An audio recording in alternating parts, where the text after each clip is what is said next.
Alhamdulillahi ala ihsani. Wasyukru ala taufiqi wal tilali. Asyhadu an la ilaha illallah wahdahu la syarikalah ta'ziman li sya'ni.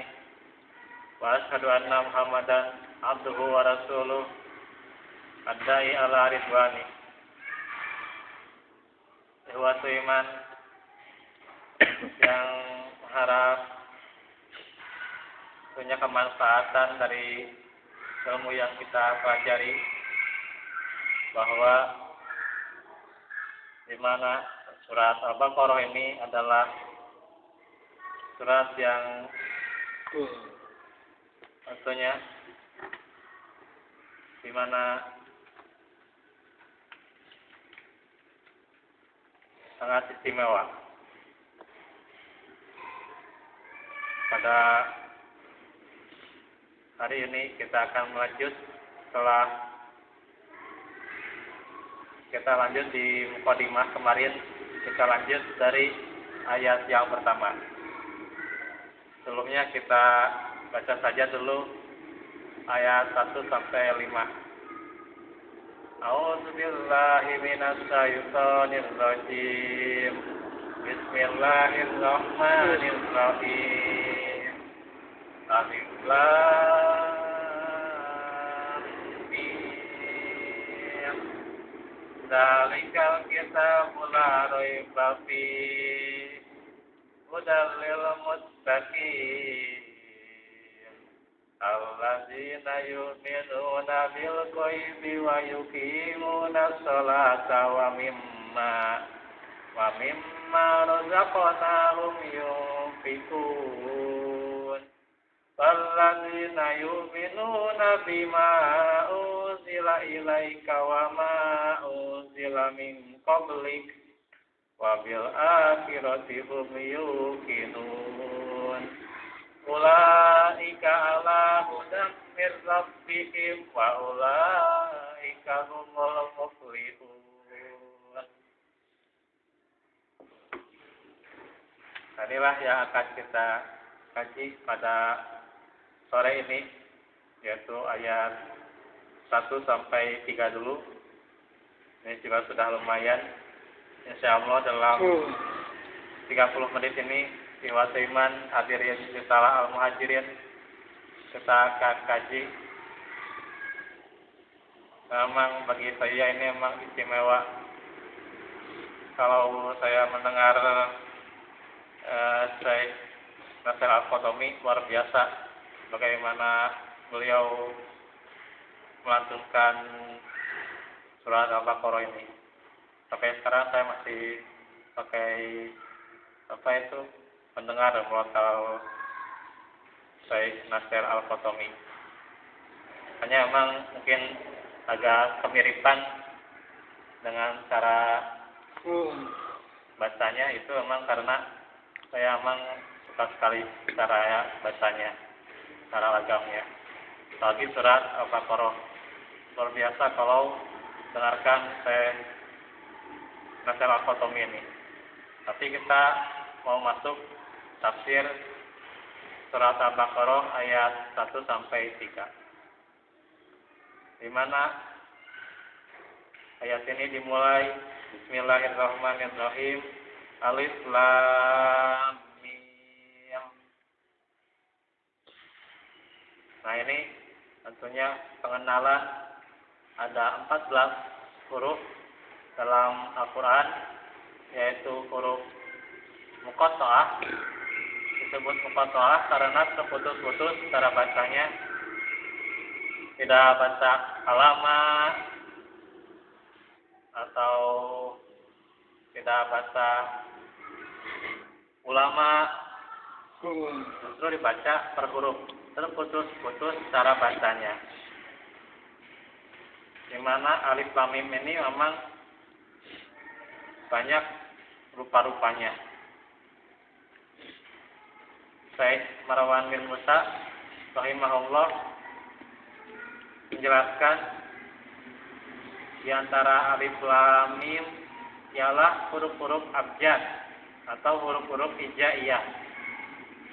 yang terletak pada permulaan sebagian dari surat-surat Al-Quran. Atau ini adalah di mana huruf-huruf yang diletakkan dalam awal-awal surat. Contoh Alif Lam Mim. Banyak ayat-ayatnya surat Al-Baqarah, Ali Imran, kemudian surat As-Sajdah, Al-Ankabut, kemudian ada juga yang ditambahkan Alif Lam Mim Shad. Surat Al-A'raf ada yang Alif Lam Ra. Surat Ibrahim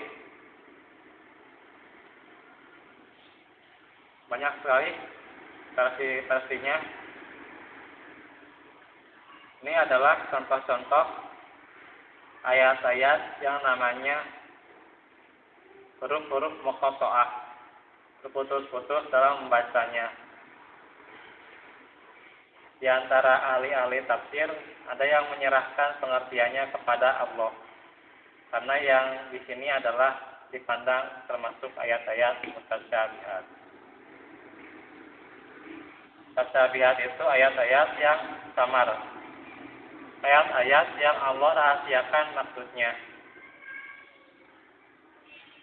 Tidak Allah jelaskan mengapa ayat-ayat di sini bisa Alif Lam Mim, Alif Lam Mim Ra, Alif Lam Mim Shad, atau Hamim, Kaf Ya Ain Shad, atau Nun, Qaf, dan seterusnya. Tidak dijelaskan. Satupun ayat ataupun hadis tidak menjelaskan tentang penjelasan huruf-huruf muqatta'ah ini. Makanya emang ini adalah ayat-ayat yang mutasyabihat. Terdapat dalam Al-Quran juga bahwa di mana kita buka bahkan nih ya, surat Ali Imran ayat yang ke-7 menjelaskan tentang ayat yang mutasyabihat. Silahkan buka Ali Imran ayat ke-7, surat ketiga ayat yang ke-7.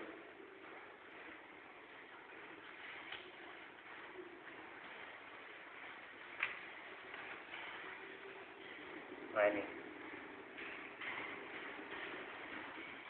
Wallazi anzala 'alaikal kitaba minhu ayatum muhkamatun kunna ummul kitabi wa ukharu mutasyabihat.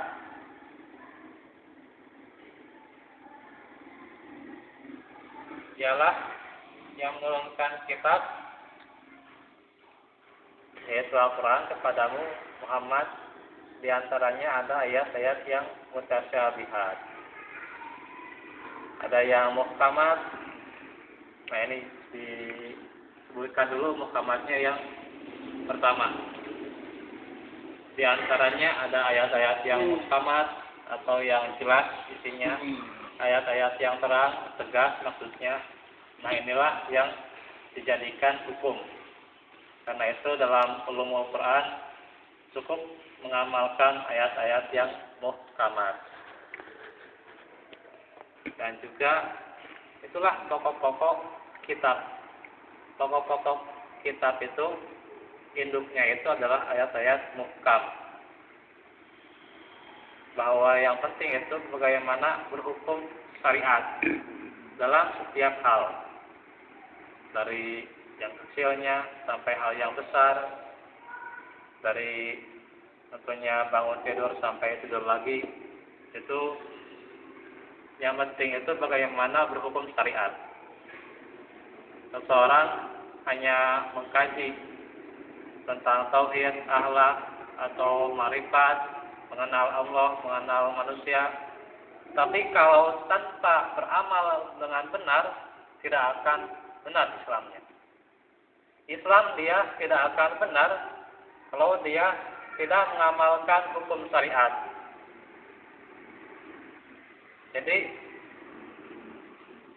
hukum muhkamat mengapa dianggap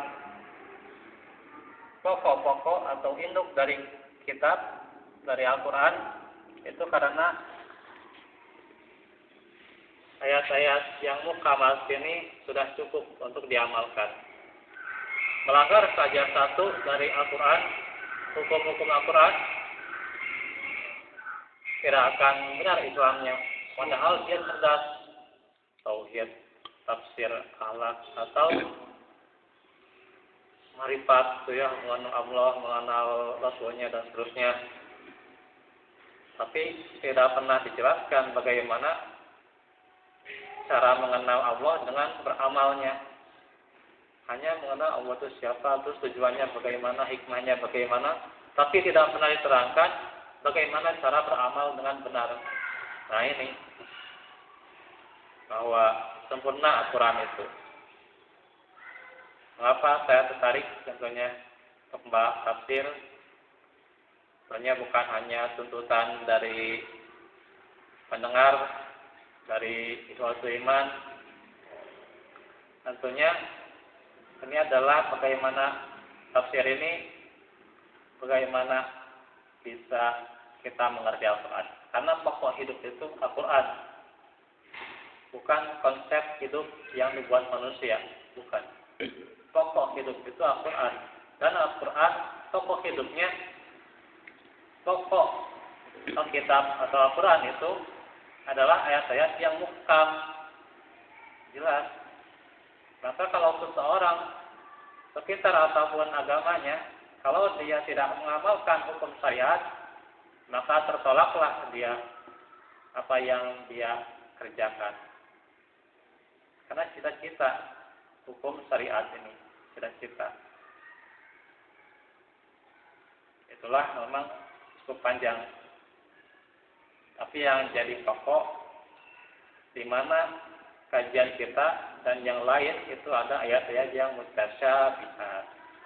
Dijelaskan dalam Syamil Quran, ayat-ayat yang mengandung beberapa pengertian sulit dipahami atau hanya Allah yang mengetahui. Karena itu kalau melihat tafsir atau penjelasan di Al-Quran, wallahu a'lam bimuradi, hanyalah Allah dan hanyalah Allah yang mengetahui maksud mengapa dia menurunkan ayat-ayat yang demikian. Jadi hanya Allah sebenarnya yang mengetahui.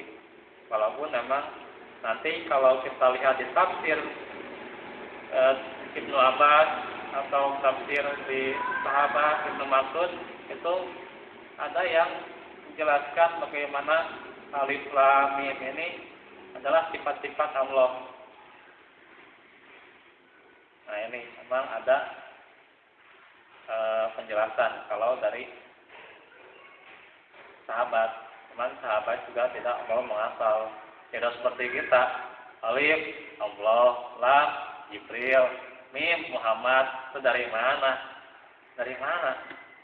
Dari mana ada tafsiran kayak gitu? Sahabat saja tidak ingin melebihi.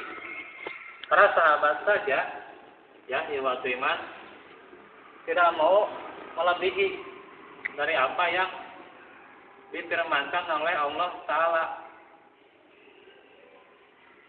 Kalau para sahabat masukkan alif sebagai Allah, lam sebagai Jibril, kemudian mim sebagai Muhammad, berarti di samping Allah ada yang mereka kultuskan, yaitu Jibril dan Muhammad. Sedangkan para sahabat itu bersih, tidak ada sahabat yang dusta. Para sahabat itu jujur. Maka benar-benar harus ditolak ya. Ada tafsiran kayak gitu. Allah itu alif, kemudian Jibril lam, mim Muhammad. Ini dari mana? Bisa-bisa dari yang nggak jelas gitu. Kalau dari sahabat juga sifatkan bahwa huruf-huruf ini adalah sifat-sifat Allah yang Allah menyingkatnya dalam huruf-hurufnya. Seperti lam itu Ibnu Abbas mengatakan latif. Latif itu lemah lembut. Mim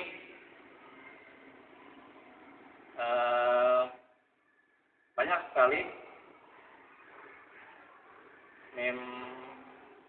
Memang di sini juga memang seperti di Asmaul Husna itu menurut Ibnu Abbas itu disingkat-singkat di ayat-ayat mutasyabihat ini. Tapi semuanya kembali bahwa itu adalah perbedaan di antara para sahabat. Bahwa para sahabat tidak semuanya sepakat tentang ayat-ayat huruf-huruf muqatta'ah ini. Tidak semuanya sepakat. Jadi ada pula yang memang yang menafsirkannya. Golongan yang menafsirkan ada yang memandangnya sebagai nama surat. Tapi ini mah bukan tafsiran. Ini mah cuma penjelasan. Bahwa penjelasannya alif lam mim itu nama surat. Seperti surat apa itu? Fusilat. Apa namanya? Hamim Sajdah. Fusilat disebutnya Hamim Sajdah. Nah, seperti itu contohnya. Bahwa huruf muqatta'ah ini diantaranya ada yang dinamai dari surat-suratnya seperti Fusilat, Hamim, Sajdah. Itu banyak sekali di Al-Quran. Juga Qaf itu kan namanya Qaf. Shad namanya Shad. Tapi kalau Nun itu Al-Qalam, bukan surat Nun, karena belum ada riwayat surat Nun itu Al-Qalam. Hanya ada beberapa yang dinamai dari awal-awal huruf-huruf muqatta'ah tersebut. Ini sudah paham gitu ya? Ya. Dan ada pula yang pendapat bahwa huruf-huruf ajat itu gunanya untuk menarik perhatian. Mengapa Allah sembunyikan maksudnya? Supaya orang-orang mukmin ini semakin termotivasi untuk belajar Al-Quran, membacanya, tadabburi, kemudian dia menghayati, terus belajar Al-Quran sehingga sempurna dalam mengamalkan syariat-syariat di dalamnya. Maka itulah bagaimana Al-Quran ini sebagai hudan. Nanti ada hudan baginya. Ini ada di ayat yang kedua. Ayat yang kedua nanti ada.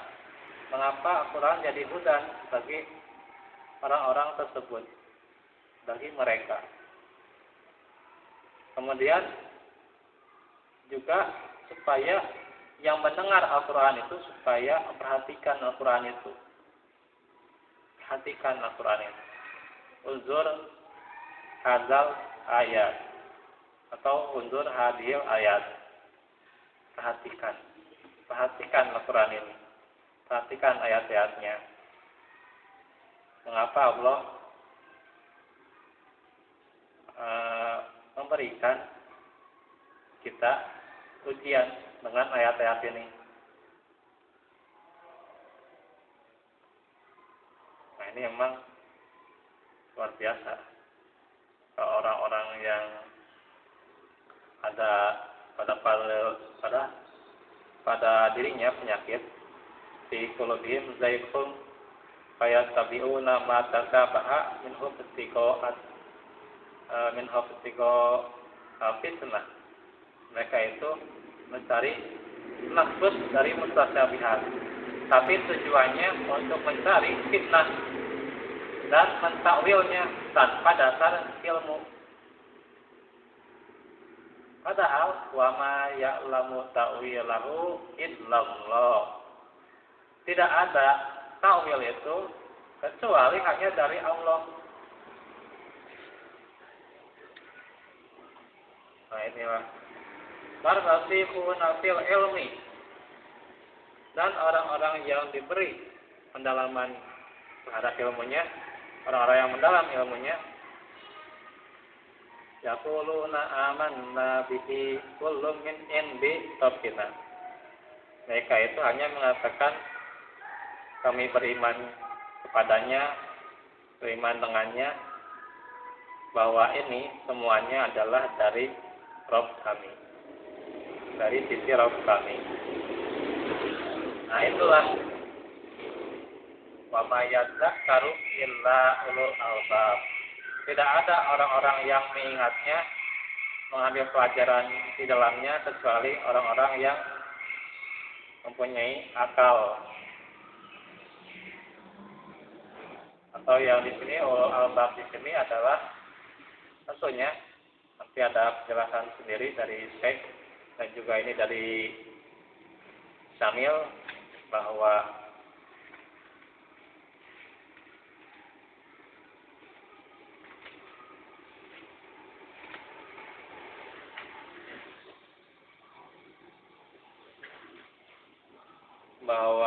ulul albab itu orang yang berakal yang memang menggunakan seperti yang sudah kita terangkan, yang menggunakan pikirannya. Dulu kan kita sudah jelas tentang dua golongan, tentang yang dimana Allah berikan kepada mereka ciptaan-ciptaannya, alam semesta. Ada orang yang tafakur atas penciptaannya, tapi ada juga yang kufur atas ciptaannya. Berbeda sedikit tafakur dengan kufur. Tafakur memikirkan sehingga dia mensyukurinya. Ashkuru an afkur. Tapi kalau kufur dia tidak beriman. Justru alam semesta yang dia lihat itu dia yakini ini dari Allah, tapi dia tidak beriman kepada yang Allah turunkan. Nah inilah bagaimana dua golongan. Sehingga dalam hal ini juga ada dua golongan. Golongan yang sibuk mencari, apa ini ayat-ayat kayak gini, alif lam mim amin, shad qaf, terusnya ngapain ini ya, sampai sibuk-sibuk. Kalau dijelaskan tafsir kayak gini, oh ini salah. Ini penjelasan dari siapa? Ini terjemahan salah. Kok tahu salah dari mana? Pak Arif yang terjemah tahu nggak bahasa Arab? Ya, tahu. Jawab ya, tahu bahasa Arab, pasti tahu bahasa Arab. Dia tahu seluk-beluk. Dan orang yang menerjemahkan tidak asal, kecuali memang kalau seperti terjemahan yang diragukan, seperti terjemahan Al-Misbah Quraisy Shihab. Memang ada terjemahan yang agak nggak jelas gitu. Yang mengartikan ayat-ayat tentang hijab itu malah Quraisy Shihab menjelaskan ini bagi yang apalagi saya itu ini bagi yang ya gitulah. Quraisy Shihab tidak wajib. Ini bagi yang mau saja gitu ya. Kalau masalah itu kan Quraisy Shihab itu kan jadi emang dia sebenarnya tidak ini, cuman dia itu tidak berpedoman pada yang sesat, cuman kok jadi belok gitu ya. Kalau mengartikan ayat tentang hijab jadi belok-belok, ada dia kan. Itulah orang selalu sudah berloyal kepada orang-orang kafir. Kalau disebut, oh ini Arab-Araban, ngapain kamu Arab-Arab? Ini Islam tanpa Arab, itu dari mana? Nah itu, orang yang berloyal kepada orang kafir, sehingga membenarkan yang batil. Nah ini sudah tidak hormat lagi, tidak ada rasa pengagungan terhadap ayat-ayat Allah. Nah itu. Tapi kalau terjemahan seperti Syamil atau terjemahan ya yang lainnya, itu kan bisa diyakini, kecuali memang anehnya nah ini, itulah bahwa emang maksudnya kita jangan asal-asalan menerjemahkan. Tapi kalaupun ada terjemah yang kita baca, jangan langsung menjudge ini salah tanpa kita kaji dengan dasar ilmunya. Tanpa kita kaji dengan dasar ilmu bahasa Arab, kita langsung menyalahkan. Kalau dari mana kita menyalahkan terjemah seperti itu? Nah itulah makanya bahwa Al-Quran ini bagaimana Allah berikan ujian kepada kita supaya kita semakin motivasi diri kita, hidupi diri kita dengan Al-Quran. Janganlah kita hidupi dengan diri musik apa itu ya, gak jelas apa itu musik. Kalaupun musik sekarang jadi kata-kata sholat diubah sembahyang, itu kan sembahyang dari agama lain, dari agama Hindu. Oh ini kan kalau kamu pintar, kamu berarti sama kayak teman-teman saya. Bukan masalah pintar tidak pintarnya, ini Al-Quran. Kok berani-beraninya musik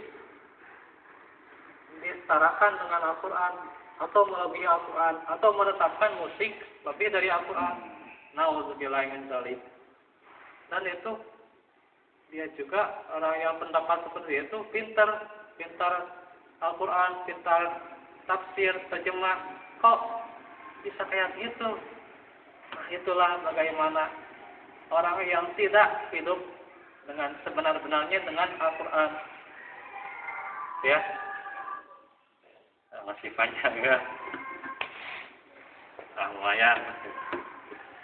Ya kita teruskan. Mungkin satu ayat saja dulu ya. Iya. Karena ini juga sudah lumayan ya. Saya Marwan bin Musa sampai mau menjelaskan seperti ini, memang perlu sekali. Kita sangat jarang sekali menghidupkan diri kita dengan Al-Quran. Boro-boro gitu ya. Sehari-hari musik dangdut gitu ya, musik pop gitu. Ngapain sebenarnya? Udah nggak ada artinya syair-syair kayak gituan. Rusak hati, rusak jiwa, apalagi rusak akidah. Nauzubillah min dzalik. Hindarilah gitu ya. Ayo orang berilmu, hindarilah musik-musik yang tidak ada gunanya. Cukup musik itu yang motivasi untuk kita ibadah. Nah itu mah nggak apa-apa. Tapi kalau musik yang ada rusak akidah, rusak akhlak, ngapain diikutin? Malah kita kasih musik, lupa Al-Quran. Ini yang bahaya.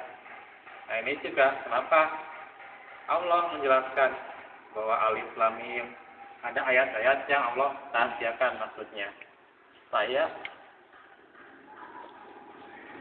kita itu orang-orang mukmin ini memotivasi terus-menerus dengan Al-Quran,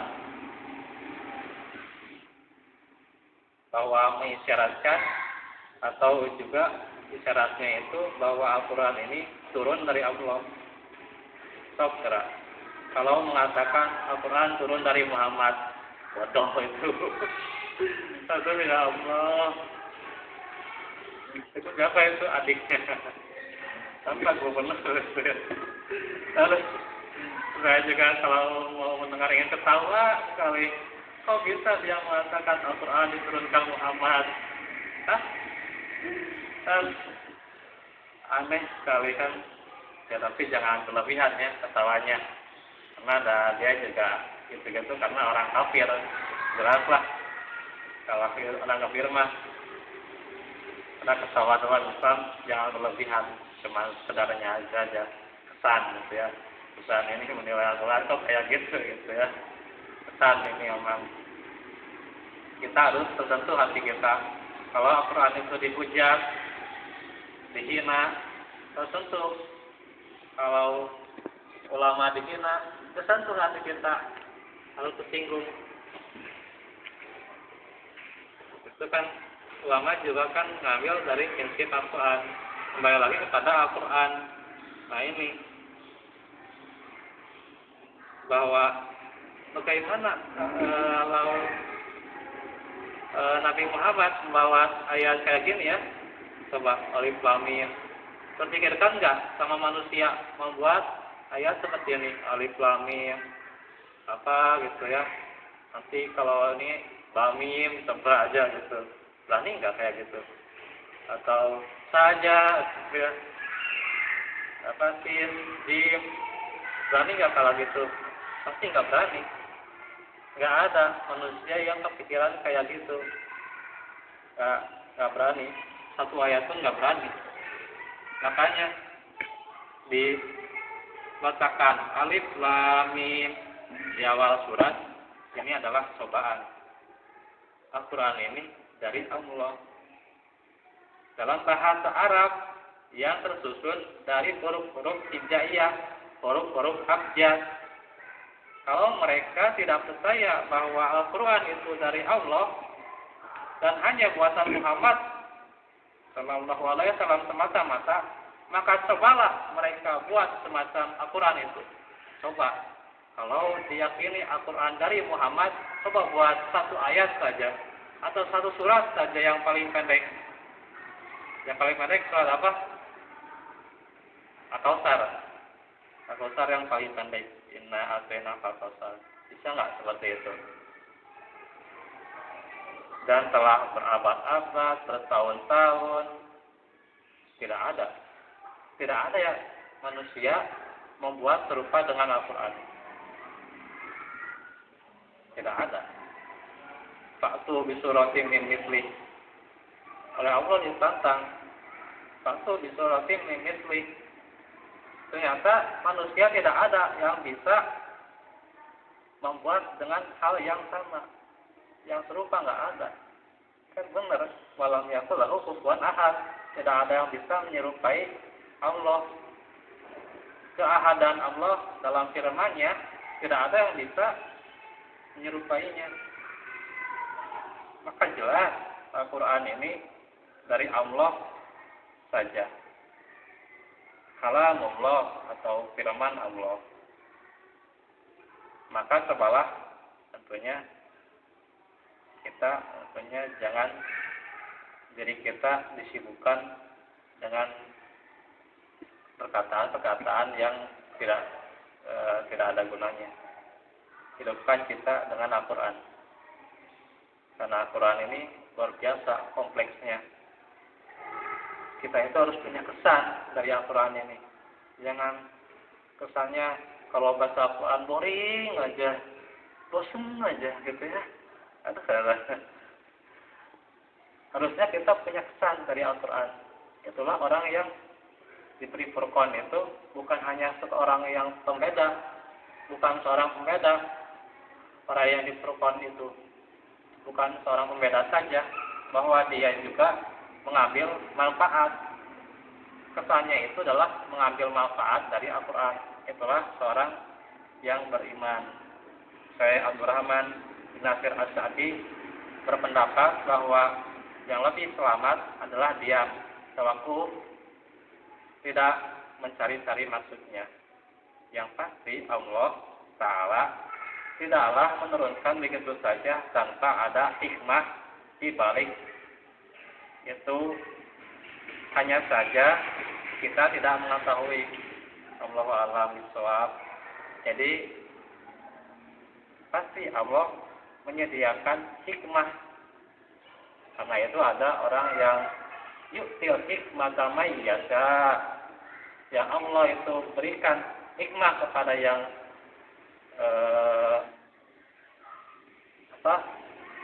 dia kehendaki. Wa may yu'til hikmata faqad utiya khairan katsiran. Dan orang yang Allah beri hikmah kepadanya, maka sungguhnya dia diberikan oleh Allah kebaikan yang banyak. Tuh, kalau kita mengambil hikmah dari Al-Quran, kita dapat kebaikan yang banyak. Jadi inilah motivasi yang luar biasa. Di balik firman Allah ada hikmah yang tersembunyi. Kita tidak mengetahui. Tapi kalau kita mengambil, kita jadikan Al-Quran sebagai hikmah, ini kita banyak kebaikannya. Nah, yang terakhir ya, Imam Al-Qurtubi berkata, para ahli tafsir berselisih tentang huruf-huruf yang berada di awal-awal surat. Atau sebagian menjelaskan bahwa ini adalah fawatihus suwar, pembuka dari surat, awal-awal surat. Amir Asy-Sya'bi, juga Sufyan Ats-Tsauri, dan juga muhaddisin atau jamaah ahli hadis, al-Hafiz itu ahli hadis kalau di kalangan muhaddis. Kalangan kita mah ahli Quran. Tapi kalau kalangan ahli hadis, al-Hafiz itu ahli hadis. Bahwa kalau Hafiz itu menjaga itu tidak hanya Al-Quran saja, lengkap Al-Quran dan sunnahnya.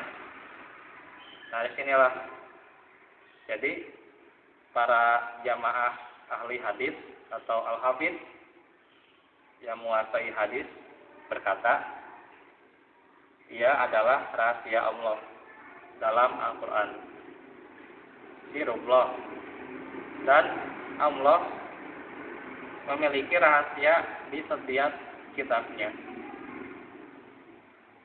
Ia termasuk ayat-ayat mutasyabihat yang hanya Allah saja yang mengetahuinya. Ia tidak mesti dibicarakan. Jangan sibuk-sibuk gitu ya, mencari maksud-maksud kayak ginian. Tidak mesti dibicarakan ayat-ayat seperti ini. Ini menurut ahli hadis. Kok bisa-bisanya kita menandingi ahli hadis? Tahu ilmu dari mana? Atau mau bikin mazhab yang baru? Mazhab pembangkang hadis. Kan ada orang yang membangkang dari hadis, disebut ingkar sunnah. Mereka paham Al-Quran saja. Padahal mereka sholat Jumat juga itu kan gerakan-gerakan sholat dari hadis. Rukun-rukunnya, sunat-sunatnya kan dari hadis. Tapi mereka ingkar sunnah. Aduh, bahaya. Makanya ini jangan sekali-kali kita berusaha menandingi ahli hadis, gitu ya. Kita mencari maksud-maksud ini apa ini? Ini alif lam mim ha mim. Apa ini kita sibuk-sibuk gitu kita ini. Jangan kayak gitulah. Karena itulah orang yang diberi pendalaman terhadap ilmunya percaya bahwa kullu min indi rabbina. Semuanya itu dari Allah. Mengimaninya, amanna bihi, dan membacanya sibuk-sibuk atau mencari maksud tanpa baca, boro-boro ngerti gitu ya. Ya. Nah, itu pokoknya ini sudah dijelaskan dalam beberapa yang kita kaji. Ya, ini memang telah dijelaskan, tapi udah jauh ya. Kita menjelaskan waktu itu tentang asidukul Quran. Bagaimana adanya ayat-ayat yang mutasyabihat dan juga ayat-ayat yang muhkamat. Ya, begitu saja. Oh, iya. Ya, luar biasa ya. Tentunya semoga kita semakin termotivasi untuk menghidupkan diri kita dengan Al-Quran. Insya Allah hari Selasa kita bahas tentang mengapa Islam melarang atau mengapa Al-Quran melarang memilih pemimpin yang kafir. Ada hikmah-hikmah tersendiri di balik itu. Ada hikmah. Karena Al-Quran ini sumber kebenaran, sumber keselamatan. Ada hikmah. Maka mengikuti Al-Quran termasuk dalam memilih pemimpin, bahwa pemimpin itu hanya dari kaum mukminin, maka itulah jadi sumber keselamatan kita. keselamatan kita memilih kaum mukminin sebagai pemimpin kita itu jelas. Karena Quran ini sumber keselamatan, sumber petunjuk. Bahwa nanti ada orang yang menjadikan dirinya itu hudan, petunjuknya itu kepada orang-orang yang bertakwa dari Al-Quran. Nah itulah, kalau kita beriman kepada Al-Quran, pilihlah. Beriman kepada Al-Quran, pilihlah pemimpin yang mukmin ya. Nanti ya hari Selasa ya. Iya. Kita lanjutkan hari Selasa. Begitu saja dulu. Rabbana la tuzigh qulubana ba'da idh hadaytana wa hab lana min ladunka rahmah innaka antal wahhab. Rabbana atina fid dunya hasanah wa fil akhirati hasanah wa qina adzabannar. Aku qouli hadza wa astaghfirullah li wa lakum wal afwu minkum. Wassalamualaikum warahmatullahi wabarakatuh. Waalaikumsalam warahmatullahi wabarakatuh.